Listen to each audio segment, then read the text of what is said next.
This is World Awakenings, the fast track to enlightenment with your host, Carl Gruber.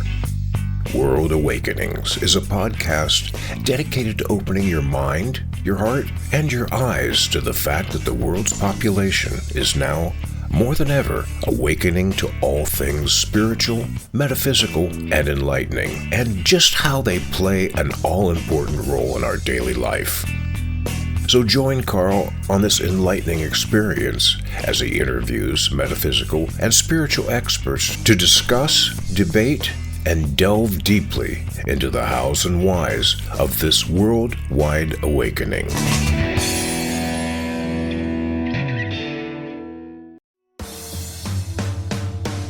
You've seen and read my 3 Pillars ebook, and now I'm proud to announce my new book, True Spirituality and the Law of Attraction, a beautiful symbiotic relationship, and it's now out and ready for reading.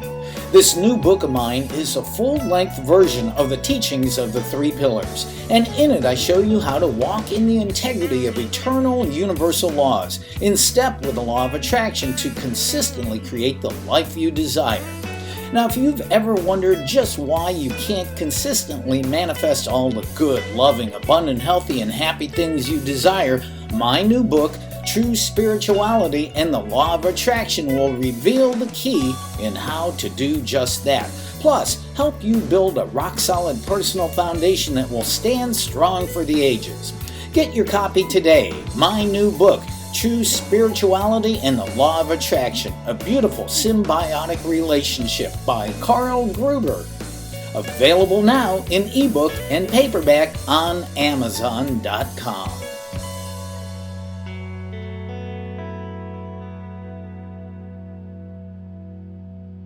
Hey, welcome to the podcast that asks the all-important question, why now more than ever are the people of the world awakening to all things spiritual, metaphysical, and enlightening? This is World Awakenings, a fast track to enlightenment, and I am your host, Carl Gruber. So what would you do if you got to a point in your life where most everything you saw and experienced didn't make any sense, and you became stuck in a vortex of frustration, anger, fear, and wondering just what the heck your life in this body was all about? Would you make the dark choice to end it all or get lost in addiction or violence? Or would you decide that you no longer wanted to walk the path of chaos and fear and turn to the light to find your true self and your life purpose? Well, my guest today, Jackie Lora Jones, found herself at a junction in her life where she knew that she just had to make a change. So she chose the light, and thankfully for us and for her, she followed that path ever since. Nowadays, Jackie Lora Jones shares the message of the modern spiritual guide, A Course in Miracles, with a global audience. She's the author of All Peace, No Pieces, A Course in Miracles, Take on the World, and the host of the podcast True Forgiveness Teachings on Blog Talk Radio, and her video podcast called The 24th Hour. She's also a spiritual counselor and certified clinical hypnotherapist. So welcome, Jackie. Welcome. Thank you for being on World Awakenings. Wow. Thanks, Carl. And love your introduction, your show. And do you have a broadcast voice or what? From one broadcaster to another, I love it. Yeah, a couple of years experience. But it's just fun. I mean, it's my life purpose. I enjoy doing it, and as you well know, this is a great medium to get the word out there. But let's focus on you. Let's find out about Jackie Lora Jones's earlier life. What was spirituality or religion? Was it a part of your upbringing at all? Yeah, that's a really great question. We grew up going to church like a lot of people. I went to a Methodist church for many years, and we had a really, really good pastor in Toledo, Ohio. I went to Epworth United Methodist Church for quite a while. And the only thing that was this little ping in my ear was the messages I seemed to be when I would tune in to my higher self, which I didn't know I was doing. We can get into that at that time. So some of the things that were being said about Jesus and everything were not the things that were presenting to me. in my mind. It was like a little bit different. And so I kind of always was connected. And it's almost like my mind, Carl, would correct something. Like I would hear something, and I have clairaudience for anyone that knows what that is or whatever. And so my mind would kind of just say, no, actually, you know, you don't have to, you're okay. Everything's going to be okay. You don't have to punish yourself. You don't have to, so just like little messages or whatever. I enjoyed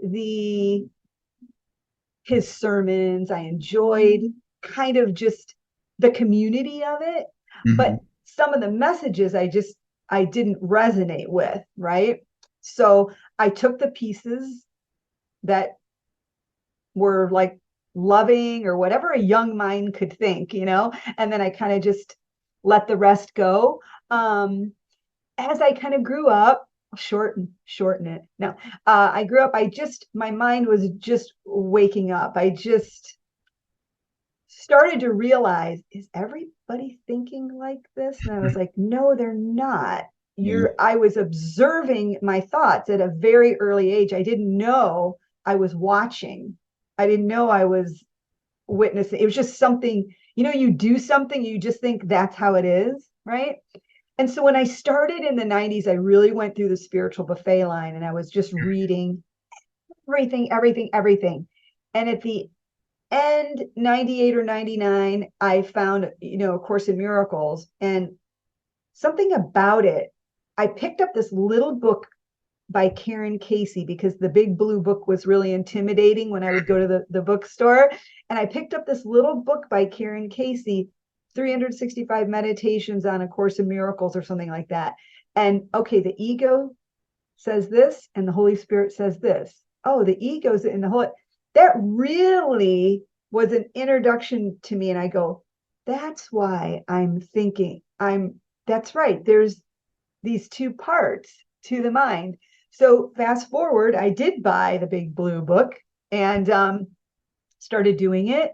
And the culmination of kind of just my mind awakening by all the other things I was reading. I was having many mystical experiences. I was astral traveling. It just was like again, I'm shortening it. It's just this whole thing that was transformation that was going on. I started to connect the dots of why I felt the way I felt when I was younger, and why I would be happy for no reason at all. Like there was no external reason, and I would just be bopping around and being happy, and I thought, well, it's the inner joy. I started to recognize that you're not dependent on external circumstances. So fast forward then, 2004, my mother at a course group, on the coffee table was a book called The Disappearance of the Universe.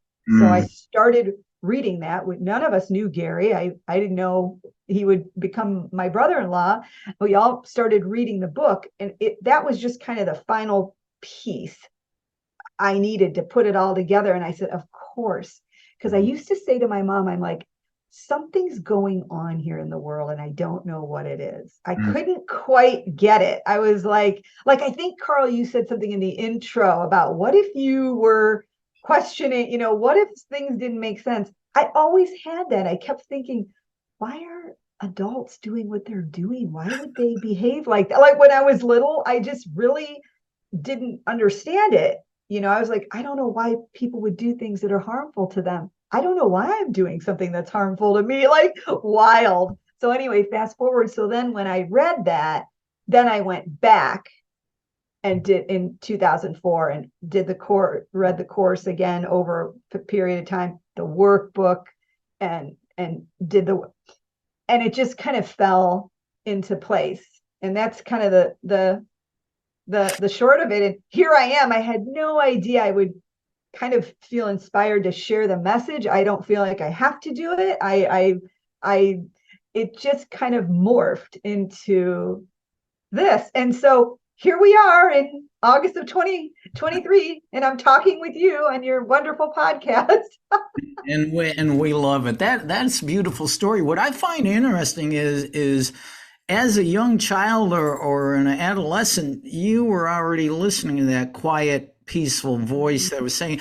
And I've had many guests. I didn't know. I mean, yeah. Yeah, well, you were, but I've had many guests too that, they went through the dogma of religious teachings in their church, and there was always something in their back. Something isn't clicking here, something isn't right, which leads many people on to, like you and I, to studying A Course in Miracles. But I do want to do this because I was looking at the little intro of your book, and we're going to talk about your book in the morning, but there was a particular experience in your life where you felt like you had reached the end of your rope. So, and what role did A Course in Miracles play in this experience? Well, if you're referring to when my first marriage in Yes. Chicago, okay, yeah.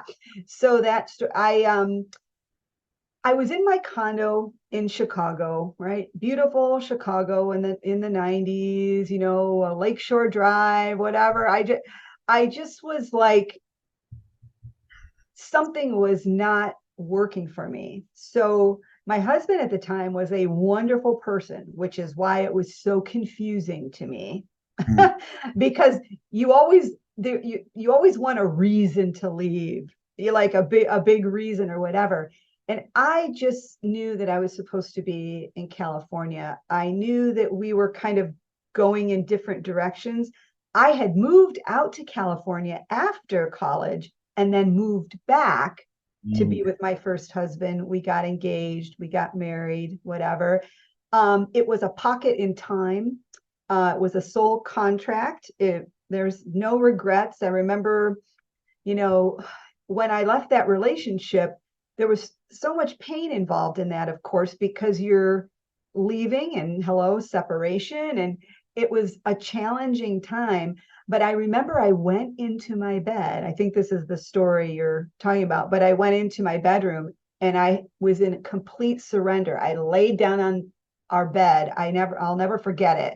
And I just had tears rolling down my eyes. And I just knew I had to just make the change, just have the courage to come back out here to California, right? There's so many little personal tributaries that go with that. But I really completely surrendered. It's hard to even explain it. I was like, I need to make this change. I need to do it. And I sat up on the bed. I remember looking out. We had huge sliding glass doors looking out on Lake Michigan. And I was just kind of looking in like a daze, but a fog had kind of lifted, which I realize now was guilt. I didn't know that at the time. I wasn't practicing the course. This was in 1995 or whatever, but I was listening to that voice, right? And so I go out, I sat up and I said, I've got to do it. And I started the motions of leaving the relationship, trying to explain why, thought of calling movers. I had 2 cats, like things were going on in my mind. And I just almost was an automatic pilot in a good way.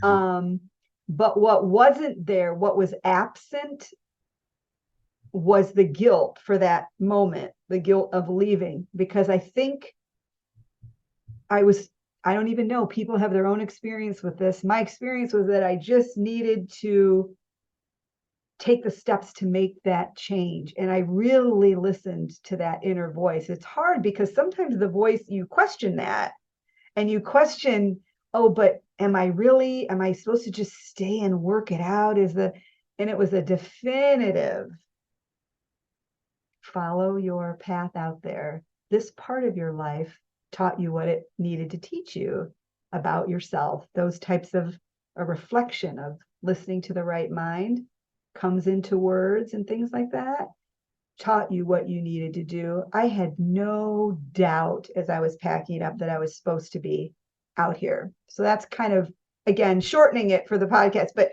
that's kind of the gist of it. And once I started listening to that voice more and more, because I would vacillate always into guilt. Oh, you're not doing it right. You're not making the right decision. You're not, that's crazy. He's a great person, great family. Everybody likes him. You guys were like a great couple in college. La, la, la, la, la, la, la, la, right? Right. But overriding that, I'm just getting a chill. It just takes courage to tune in that place where it's an inner experience, hard to put into words, where you're really crystal clear then without the guilt. And so that's what happened. And I came out to California, like I said earlier, is in the spiritual buffet line, then found the course, and all the pieces started coming together. It's one of the reasons why I named the book All Peace, No Peace. All peace is the goal. I mean, we're not in all peace all the time. We're in pieces. We fragmented our mind out, and we're in all these pieces, and we're integrating the one self back together, seen out here as all these forms, Homo sapiens and otherwise, right?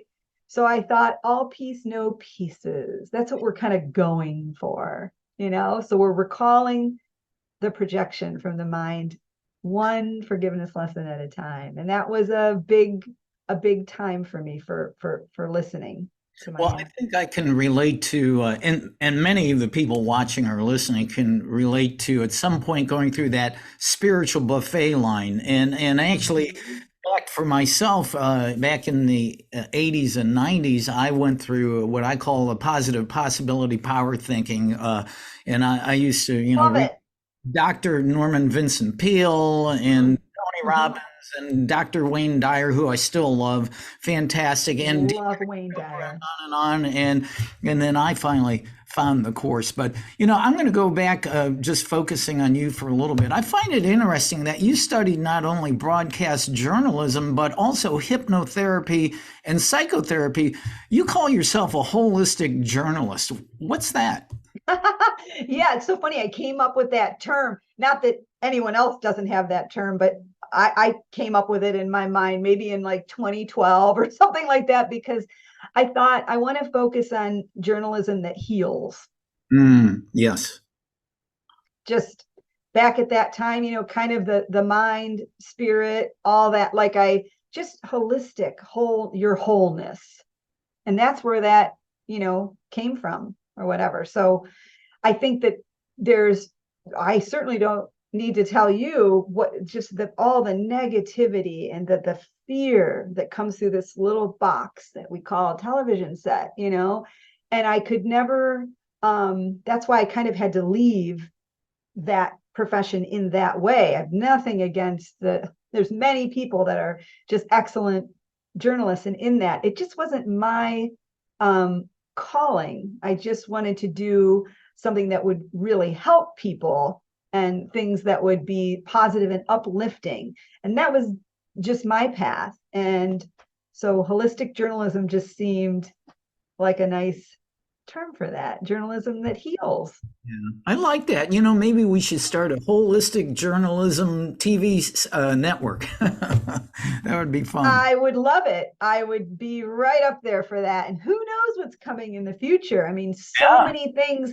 you were talking about. Again, I think in your intro, just about, consciousness change, so many things are going on that I think we are going to have, and we do now. I mean, there's probably people listening going, well, I have a network that's, or whatever, but we're going to have more things that, not focusing on rose-colored glasses, airy fairy, there's never any problems, but just stuff like we're talking about, people sharing their experience. What was your experience with, I took turmeric with whatever, and that was so great for inflammation. Oh my gosh, I just went to this healer and he had this Therapy machine. What's that? Wow, it's got this Tesla technology that la la la, it's just different things, right? It's not that you're not going to do other things, but just to have those options out there, just to have the conversation around what is working, instead of not always how to give up on yourself. This is da da da da da. You need this. You need, oh, this is a disaster, right? We just need to balance that out a little bit. But I see it happening. I think it's happening. I mean, think of all of us podcasting. Think of everybody. Think of the people that you've said you've had on your shows. I'm going to look at your shows, by the way. But so think of like what you've done and what everyone's done. What I kind of felt compelled to do, and you and I are not at all the only ones that are Right. feeling that way. So I think there is, a nice change. And hey, while we're having the experience that we're here, I just always encourage my clients, I encourage everyone, what does your heart say? What do you want to follow? What do you kind of get a whisper to do? And then, boy, if everybody kind of was just doing what they feel compelled to do without guilt, there's no competition, there's nobody out there, really. So there's no anything like that, but everybody kind of is just shining, doing what they love to do. That's great for the sonship. Yeah, it's an illusion here, but we are believing that we're here and we are incorporating now. I think consciousness is rising in a different way. People's vibrations are rising, and that can be seen as a reflection of the one mind awakening from the dream. All these little pieces awakening, right? It's a reflection of the one mind waking up. My listeners and viewers are pretty familiar with A Course in Miracles, but those new to the course, I thought maybe it would be interesting to hear your description of what exactly is A Course in Miracles. Like I said, I like to go deep in here, but if you have a couple minutes. Yeah. Yeah. Well, A Course in Miracles is a spiritual thought system. It's not a religion. It emphasizes the fact that this is not our real home here, the world. Our real home is in heaven, and that we could never be separate from that. But yet we have somehow split off with what the Course calls this tiny mad idea. We have this little idea. What if we could be separate from all that is, right? And so we experience separation here. We've gone into what the Course equates so that we can understand it as a dream state, meaning it's not really our reality, but we've chosen to run off and play here in separation, right? Heaven's non-duality. There's nothing else but oneness, right? There's no consciousness because that's two-ness, right? So the Course is giving us a way, and it's not the only way. There are many ways, it says in the universal curriculum. The Course is giving us a way through true forgiveness, which we can get into, to wake up to what we really want. Everybody wants peace, happiness, security, love, whatever. The Course is teaching us it's not coming from the world. It's coming from remembering who we really are and where we really are. And that's a process of undoing. What I did in my first book to help illustrate that was back in 2000 or 2007 or 8, I was watching The Wizard of Oz because I would tune into it, every year or whatever. Just it's fun to watch it. And I love music and I love, the songs and everything. We grew up so musical and everything. And I thought, oh my gosh, that's a perfect metaphor for what the Course is describing is we're asleep here, right? So Dorothy falls asleep, right? She's in this swirling hurricane, which we can equate to the mind outside time and space, right? She lands in Oz. She believes that she's really there and she's trying to get home. She's trying to get home and she has to get home through Oz. She's got to get to Oz. She meets everyone along the way. She has the good, the bad, and the ugly, right? It's just these serial adventures that we're all in. She gets to Oz, but he can't get her home. So Glinda appears again, the good witch of the north, and she says, you've had the power within you to go home all along. And the Scarecrow says, well, why didn't you tell her? And Glinda says, because she wouldn't have believed me. She had to find it out for herself. She clicks her heels together. There's no place like home. She goes home. She wakes up. She finds out she never left the bed. That's like what we're doing here. And we can play around in Oz and Dreamland as much as we want until eventually a lot of people waking up get tired. And where you come in, you're like, Carl, again, in your great intro, do you have questions? Why are things the way they are? Why is there so much hatred and this and that and whatever? Well, it's separation here. It's the opposite of heaven, perfect oneness. So Dorothy herself figured out that she had the power all along, symbolized in the red shoes, right? The ruby slippers. And she goes home. And so the course is a wonderful path, one of many, to help us, remind us, get back by teaching us there's two parts to the mind, the ego, the Holy Spirit. You can call it your wrong mind, your right mind. You can call it, whatever you want, your higher self, right? And your lower fearful mind. The course calls it the ego and the Holy Spirit.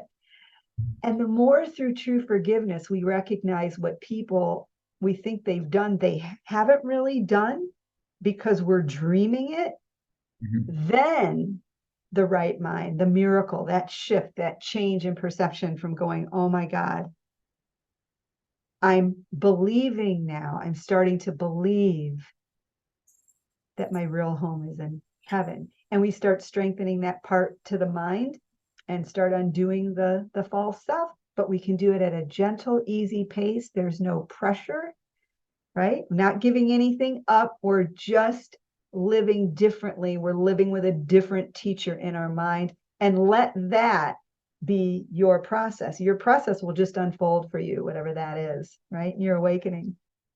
Well, I'm so glad you use that analogy of the Wizard of Oz, because I don't think I've really thought of it that way, but it is actually a perfect analogy that I think people can relate to it. I mean, literally almost everybody on the planet has seen that movie, and when you can link it on how what is true reality and that we're in a dream, yeah, that is really beautiful.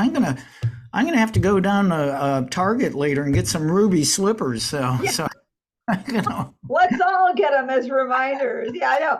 I did. I just thought that would be an interesting way for people to kind of understand what the course is saying. Is that Maya?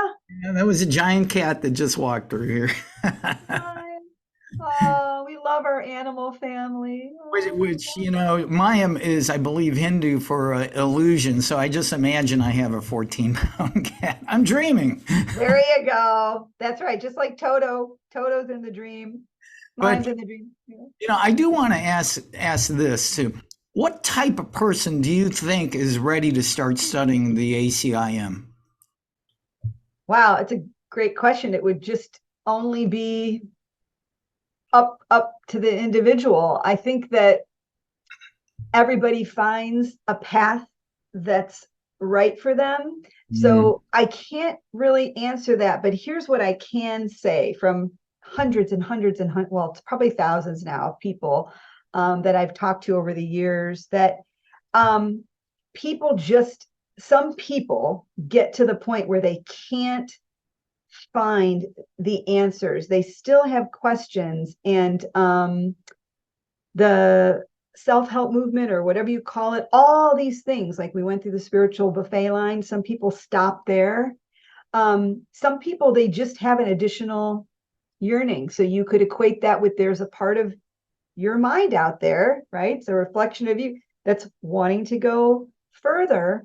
And I think that people that find the course who just say, they're like, there has to be, I want an answer. They have to want an answer, maybe, to why everything is the way it is, right?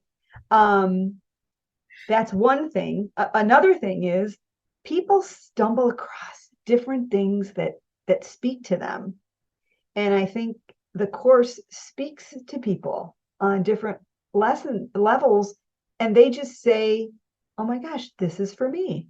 This is what I'm looking for. And it just depends on what people are going to connect with, right? And it's interesting too, because I have some personal friends I've had long discussions with, and they just learn it, it's got to be science based. It's got to be in science. And no, that's not real, and what is reality, So this is what Yeah, we're discussing here, right. actually, and based on the Exactly. teachings, the non-dualistic teachings of A Course in Miracles. So, but Yeah. we've already mentioned it a couple times, but I really would like to find out more. That you recently have written and published a book that is book number one of what you call the Wisdom series. And this book is All Peace, No Peace is A Course in Miracles Take on the World. Can you tell us how that you came about writing it and what exactly is it about? Yeah, this is so funny. I brought it out here just in case you were going to ask about it. You know what? I have no huge enlightened answer for that. I just had a prompting in my mind years ago, Carl, that I was going to do a book series. It just came into my mind, right? And then years later, after that ping, I put my first book out. And maybe I felt compelled to express in that way. I had so many questions, even in 2007, 2008, about A Course in Miracles. People were asking me, and I connected The Wizard of Oz with that. Mm. And I thought, that's what I'm going to have a theme through it. And I don't know how I came up with the Wisdom series. Again, people out there have had this experience in their own way. When I just tune in, I get these intuitive hits, right? These downloads, because I'll be like, what would be most helpful to people? What would be fun to do about my book? What would help? It's always just kind of how can I be of service in this way? What would be helpful, right? And I love the course's definition of wisdom, right? And I put it at the beginning. Wisdom is not judgment, it's the relinquishment of judgment, from A Course in Miracles. And my mind has been in this undoing healing process for such a long time that I think wisdom, when you're not judging, when you're free in the mind, when you're ending the ego's craziness that we're sinners, we're guilty, we're going to be punished, we're this, we're that. When you start to not believe in that as much and start to believe in the Holy Spirit's message and the message of love reflected here and all that, your whole life will change. Oh my gosh. Speaking of books, my next book in the Wisdom series, hopefully it will be out this year. I'm not sure if it will be, because I keep saying I hope it'll be out, and it's not my timing. It's not my timing, but I'll share with everyone something from it, something fun, because I focus on healing a lot. The course focuses on healing the mind. So here is what you all can think of. Heal is the Holy Spirit ends all lunacy. I love it. The Holy Spirit ends all. So that's a tease for book two. just Yeah. just something fun, Me too. And I was going to ask you what was book two. So great. Nice little promo there. There we go. Yeah, I just thought of it because I cut this out, because I just frame and put a lot of things up. You can't see this over here, but I have a board with like all this stuff. And again, sometimes these things, come to me, and I just put it down, and I'm going to just I have some of those in my forthcoming book, which will be fun, which again, I've already asked someone to do the foreword. I've already asked a couple endorsements, and they'll like, oh yeah, you asked me 2 years ago, and the book, but I keep thinking, I know what flow feels like. And again, I am only talking about my own experience. I know people have their own experience, but I sat down to write my first book, and there was a whole part of it that just flowed, and I just wrote it really quickly. Well, that hasn't happened with this one. It's written, but I have so much material. I have material for 10 or 12 books. I don't know if I'll do that. I'm trying to figure out what goes where. Mhm. And so I haven't locked in. I've written a couple chapters and everything, the prologue and everything. but I haven't gotten into that flow mode. So that's why I say, well, I'd love to have it out. I've been saying that, but it kind of just has to happen when it happens. So I don't force it, but I'm having an awful lot of fun kind of deciding on the chapters and stuff. And I just want it to be just helpful to people, or I think that statement, like divine timing, right. I wrote and published a book last year, and it Oh took my a gosh, congratulations. I'll have to look that up. Yeah. true spirituality and the law of attraction, a beautiful symbiotic relationship. But it was like you, I just knew I had to put it out there. It was time to go do it, and it took a few years of putting it all together. And I'll probably do another one too. But even your brother-in-law, Gary Renard, I mean, he has a long-awaited fifth book to come out. But you know what? Divine timing. He's going along as Art and Persa direct him to do it, and the Holy Spirit. And yeah, that's It great. But happens when it happens, right? speaking of Gary, I do want to ask you this. I recently read where your brother-in-law, Gary Renard, described you as uncompromising in your teachings of the course. What does that mean? That's nice. I'll take it. Yeah.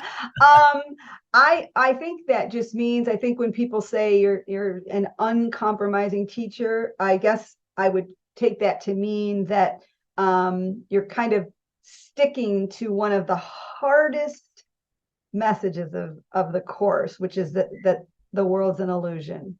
God is, and nothing else really is. That's really, really challenging, because it's not popular within the 7.5 billion people in the world to tell them that their lives are illusions. It's something that people have to be ready in their own way, and they don't have to be, by the way. But for those that are ready for a teaching like that, they'll find it. So I think it's the uncompromising message, not dipping into, but this part is real and that part is real. The course is just teaching that literally there is no world. The world's a projection coming from your mind. Does that mean we don't believe we're here and we don't operate here normally as we're awakening? No, it just means that we start to recognize that when we listen to a different teacher, it's very different, right? And these days, I think my life is, what's the wording? My life is guided by my internal self, not from anything external. So the meaning of my life derives from my connection to source. And then whatever reflects out from that, whatever I say or do, is kind of a reflection from that. So anyway, that was a little tangent, but I think that's what he's meaning, is just really sticking to it. It's hard to stick to it sometimes, because there's a part of all of us, while we're kind of appearing to be here, that still have a lot of fear, a lot of guilt that needs to be undone, and part of the resistance to the course's message is that, no, but I'm a body, I'm important, I got important things to do here, there's nothing wrong with that. It's just that sometimes you graduate to different levels as the mind awakens, but there's no judgment on where anybody is. Like, you wouldn't go up to a third grader and be like, you should be in fifth.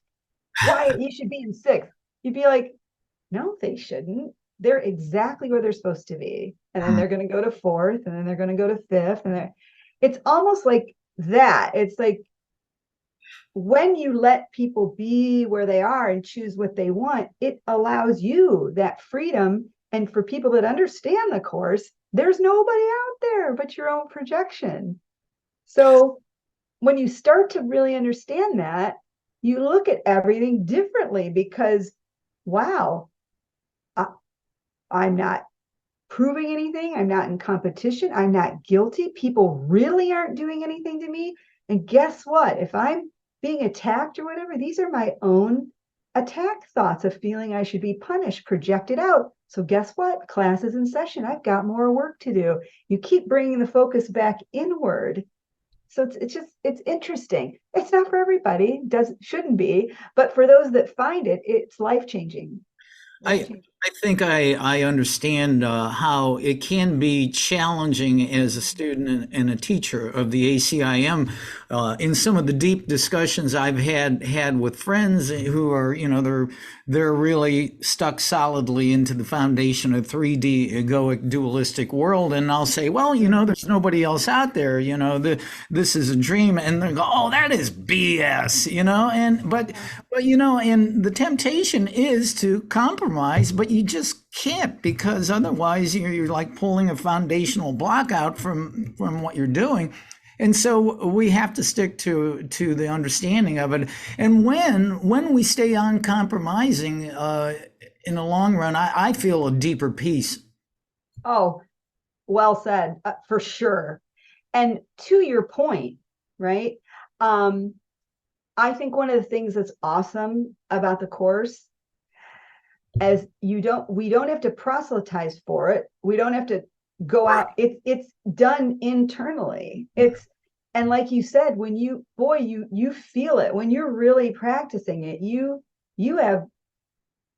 it's hard to even put it into words. I can't. I feel different. I feel like all I want to do is have this feeling, this good feeling, reflect into all my roles out there. My role as a therapist, my role as an author, my role as a daughter, my role as a sister, my role as a wife.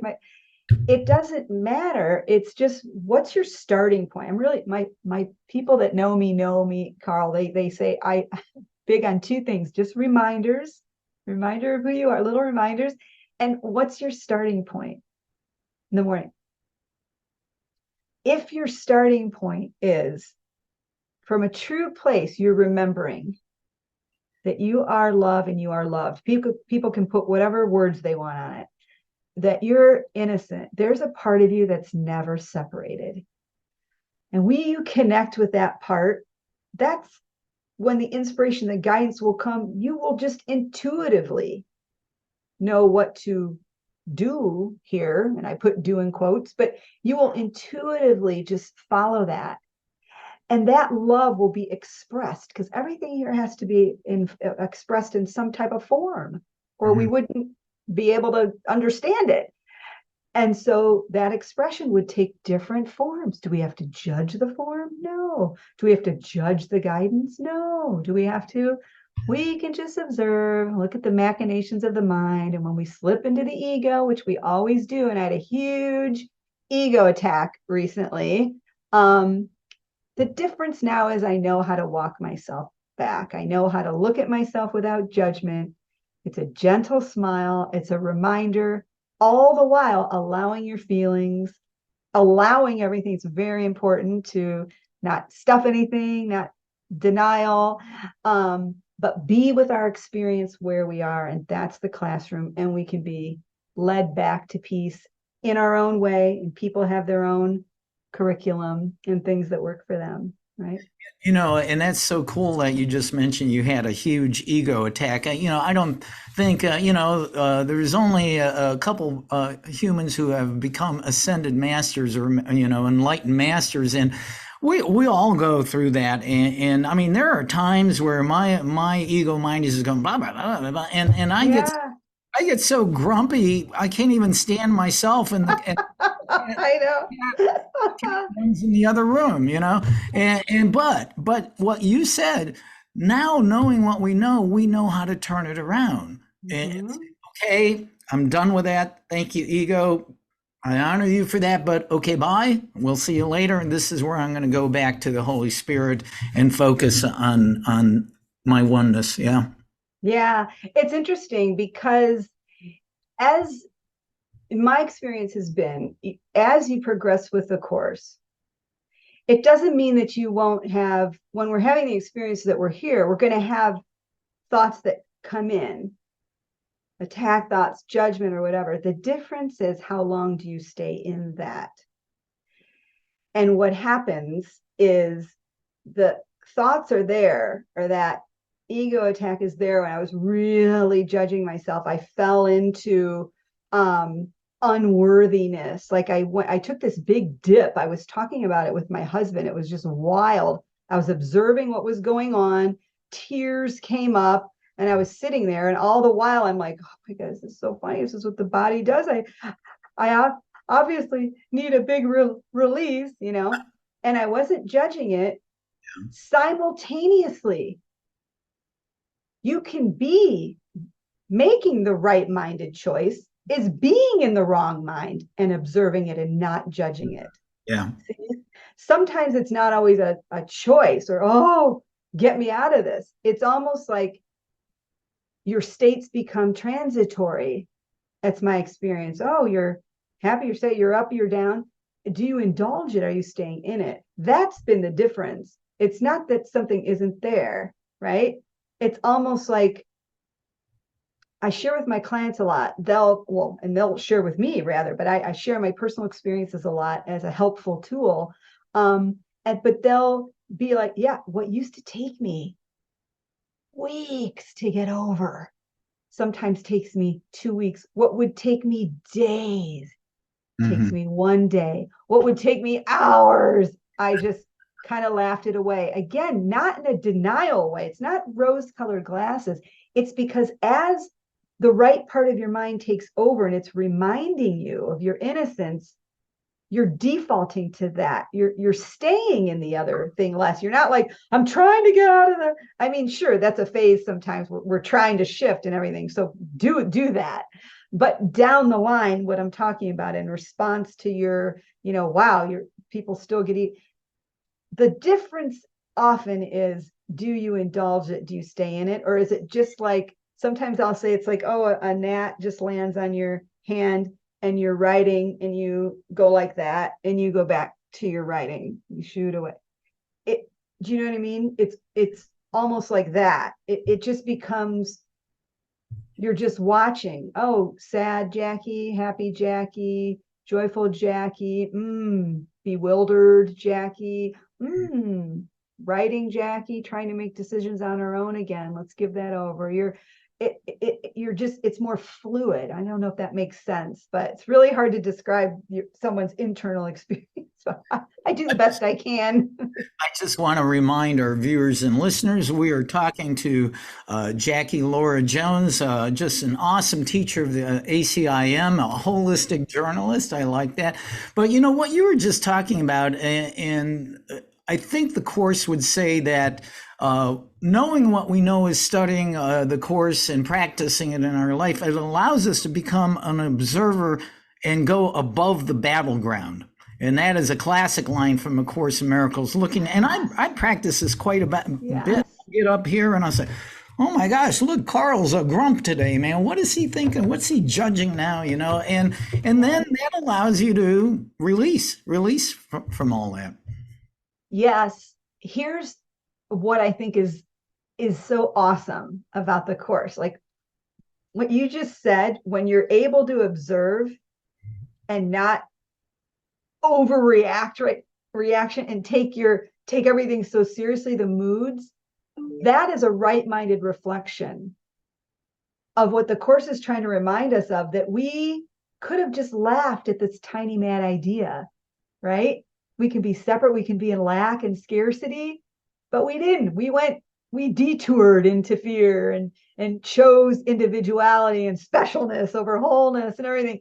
But we could, the Holy Spirit's the whole time, the only thing the Holy Spirit does is say, nothing's happened. Come back over here. You're in innocence. So a reflection of that is not taking everything so seriously, right? And because you're like, oh my gosh, that non-reaction and kind of observing what's going on is a beautiful reflection of that, right? And as the mind is healed more and more, you're not indulging. You're doing normal things. You're being normal like everybody else. You're drinking water.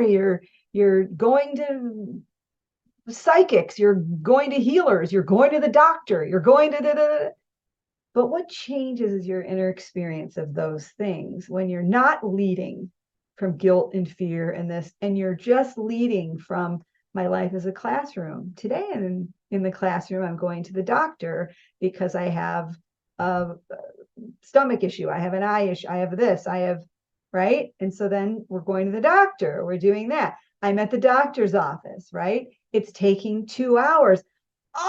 It can disturb my peace. Or I can listen to a book on tape and I'm sitting there. It's the same projection you're watching, but what's your experience with that, right? It's scripted out that you're going to the doctor, it's not about, oh, I'm so spiritual that I don't go to doctors. No, it's you're going to the doctor because it's a loving reflection to take care of yourself here, right? You go to the doctor. What's your experience there? I mean, that's just an example to make a point, but you can be driving down the road in road rage in your car, or you can be listening like I do to the 80s tunes and jumping around. And when someone pulls in to cut me off, because I live in Los Angeles, there's a lot of people, so it's bound to happen. Yeah. I just know my mind just translated it, not in a denial, but I'm listening to, the outfield, Josie's on a vacation far away, whatever. And I'm bouncing and I notice that the person cuts me off, but I'm like, wow, there's like a translation there. Like, wow, he's in a hurry. Sometimes like I'm in a hurry. Interesting. Come around and talk it over. So many things that I want to say. It's just what's your experience? That's just an example to make a point. Like that happens a lot. So you can be in your life, right? That's why I think one of the most confusing things about the course is it's not about behavior. It's not a course in how you're behaving. Yeah, your behavior can be reflected from but it's really in how you're thinking. What's your experience going to be while you're living your life here, whatever that is, right? I'm glad you brought up the driving thing. Somebody cuts you off, because I'm kind of a city driver, and a few years ago, after studying the ACIM for so long, and I used to somebody get in front of me and they're driving like 2 inches per hour. I'm in a hurry to go somewhere, and I used to, and now I just say, oh, look, there's an angel in front of me keeping me from going so fast so I don't get in a wreck. So now I call those people angels. But another thing, one of my favorite sayings, talking about being above the battleground and all that, not taking things seriously. One of my favorites is rule number 1, don't sweat the small stuff. Rule number 2, it's all small stuff. It's true. It really is when you contemplate that. Outstanding. Yeah, outstanding. And that's great. That's a great reframe, by the way. Oh, there's an angel in front of me keeping me from going too fast. She just happened to Nice. be 85 with blue hair, Okay, well, that's an angel. Hey, that's right. We don't see the whole picture. Maybe there was something that could have happened. We didn't, but you just chose to shift instead. And sometimes we don't know the effects of making that choice. We don't always see that holy instant, what the course calls when you shift in your mind from the ego to the Holy Spirit as your teacher. We don't always see that right in front of us in form. I mean, it's fun when that happens. Your forgiveness, you do your forgiveness, something happens and you're like, oh my God, it manifests in form right there. It doesn't always happen that way because it'll just go somewhere in the hologram because the mind is one. And so maybe you call a friend or something and you're like, wow, we haven't touched base. I wonder if it's going to be. And it's not. It's like, wow, totally unexpected. Well, maybe the forgiveness went to that. Or again, these are examples and people have their own examples and their own internal experience with this. But I like to share this my stuff and everything, in hopes that it'll be helpful. So it's almost like we don't have to be concerned where the forgiveness is going or what are the effects of my forgiveness, right? It's just going to go where it goes. And yes, when it happens right in front of you and something changes, that's a great thing. But it doesn't always happen that way. And just to not be discouraged, just keep going because the mind is one. Everything's coming back to the one mind anyway. Remember, perception and seeing, the fact that we see at all, that we see forms of any kind, right? We're in the separated mind. So we don't have to get caught up in that. We just remember that we can exude whatever that is for people when they feel that they're connected to the Holy Spirit, call it source, oneness, divine, we don't need to get stuck on the terms of it. Oh, we're talking about A Course in Miracles, so we use the Course terms, but whenever you're connected to that, right? Everything is just done through you. It's a different feeling. I'll never forget this, Michael Jordan, because I lived in Chicago, and I'm not quoting him directly because it's been so many years that this has probably gotten muddled in my mind, but I'll give you the gist of it, right? I would watch him soar in the 90s, up to when the Bulls had their three-peat and six-peat, three-peat twice and all this stuff. I lived in Chicago for 3 of those championships, in LA for the following 3 or whatever. And I would watch him play. He would score like 47 points with the flu and just do these incredible feats, And at some point he said, or what something was, the game of basketball is being played through me. Right? I know it's what a lot of people call being in the zone. There's many names for it. That's the feeling of you're back here above the battleground. Like you said, Carl, you're expressing so well. Like this isn't above everybody else, better than ever. That's not what above the battleground means. You're watching from behind the form, and everything you do will just be done through you. And I always think of Michael Jordan, and I think of how inspiring, like, how can he possibly make that shot? Well, he's just showing up in his life, right?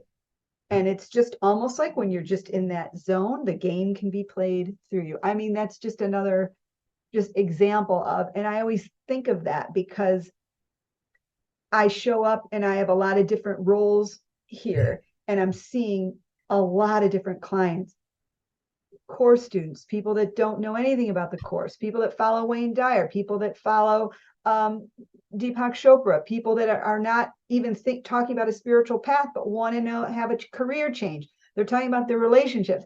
I've got the whole gamut. I've got a ton of course people. Yes. Right. But one of my clients, interestingly, asked me the other day, she's like, because she wanted to look at things through the lens of the course and have kind of that bent. She said, well, how could you counsel me if I wasn't a course student? And it was such an interesting question. And I've gotten it before many times and I've answered people, but it just stuck with me this time. And I thought, well, it's the same, exactly the same, in the sense that the sameness is, I know there's no separation between my clients and I. In my mind, I know that.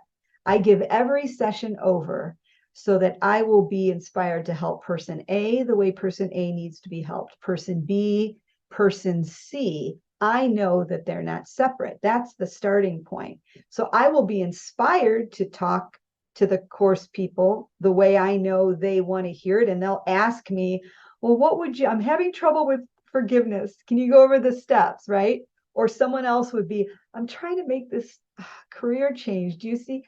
So I told her, I'm just helping people and you with the issues that are important to you, whatever that is, right? So it's the same. I think the difference is always because people want to talk about the course. They want to apply that to their lives because they like the thought system. And so things will have that bent, even though we go over their relationships, their problems in their life, right?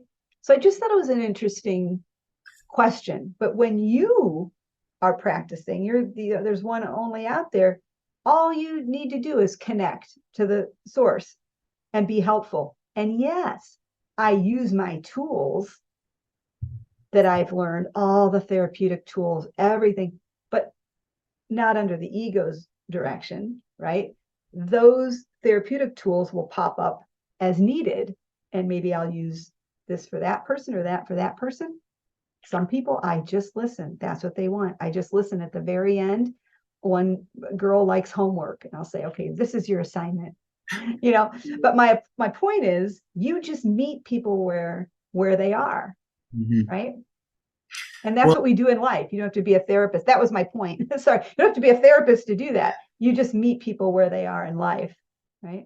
This is some wonderful, beautiful advice and teaching here that I think that our viewers and listeners can grab onto here and just use to live a better, happier life and better understanding. But I told you much earlier that I like to have fun, so I just want to ask you this question. So, Yeah.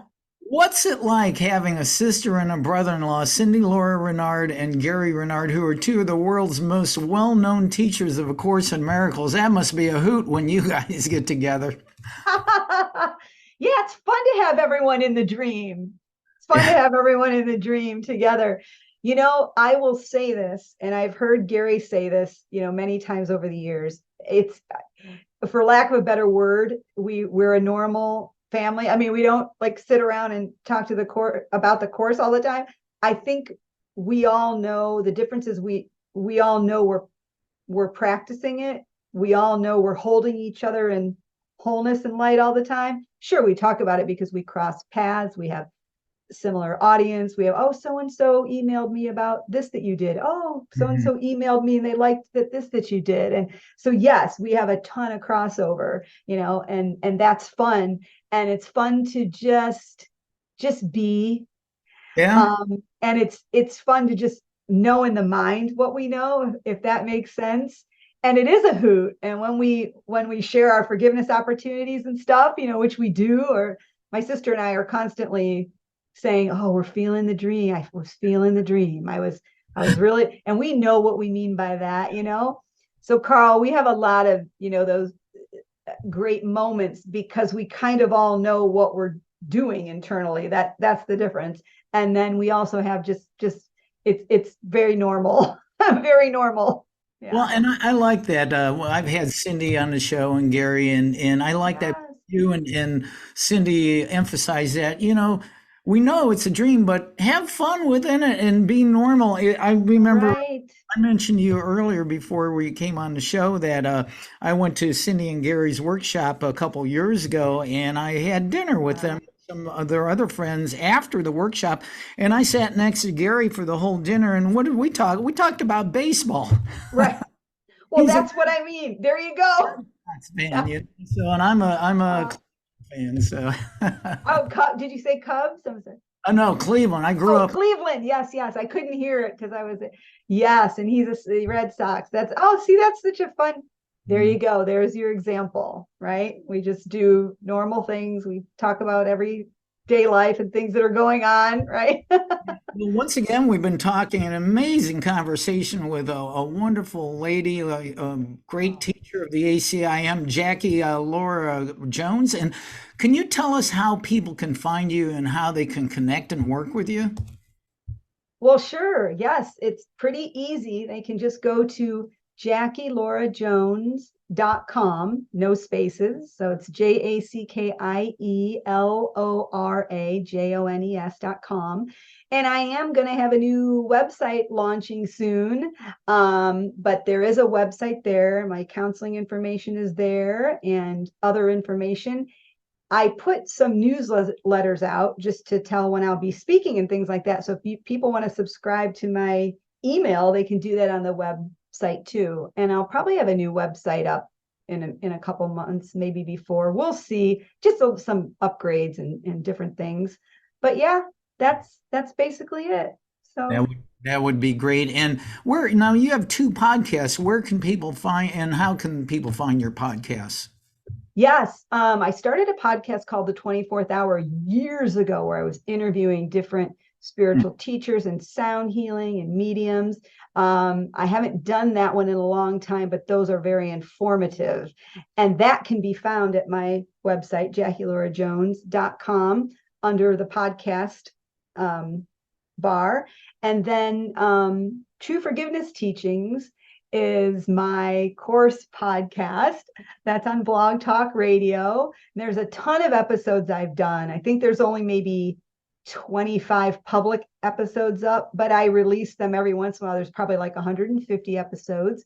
That can just be at the podcast link too.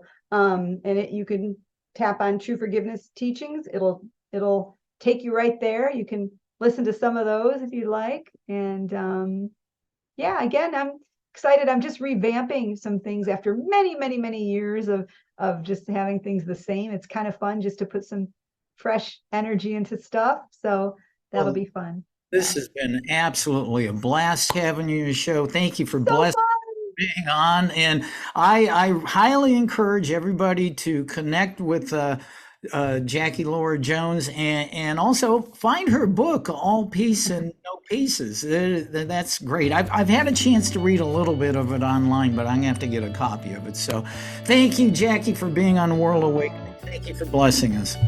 Thank you so much, Carl. Thank you so much for having me, and just love and blessings to everyone. This has been another episode of World Awakenings, the fast track to enlightenment with host Carl Gruber, a certified Law of Attraction life coach. We welcome you to tune in to each and every episode of World Awakenings as we open your mind, your heart, and your eyes to the fact that the world's population is now, more than ever, awakening to the truth of all things spiritual, metaphysical, and enlightening, and just how much they play an all-important role in our moment-to-moment daily life. Much love and light to you, my friend, and thank you for tuning into World Awakenings.